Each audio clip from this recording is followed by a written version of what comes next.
খবর 24 সাথে আপনাকে স্বাগত।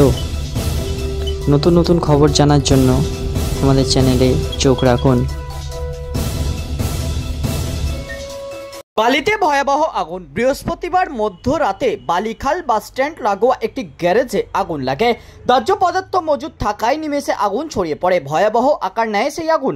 প্রায় 2 ঘন্টার চেষ্টায় আগুন নিয়ন্ত্রণে আসে, তবে ব্যাপক ক্ষয়ক্ষতি হয়েছে, আতঙ্ক ছড়িয়েছে এলাকায়।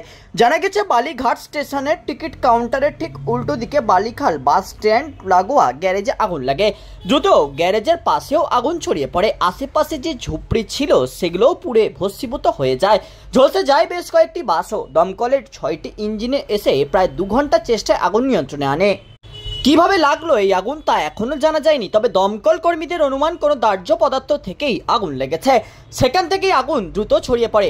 অগ্নিকাণ্ডে গ্যারেজের পাশের ঝুপড়িগুলি, যেখানে মূলত ভাঙা জিনিসপত্র মজুত রাখা হতো, তা সম্পূর্ণভাবে ভস্মীভূত হয়ে গেছে। তবে অগ্নিকাণ্ডে কোনো হতাহতের ঘটনা ঘটেনি বলেই জানা গিয়েছে। ব্যুরো রিপোর্ট, খবর 24/7।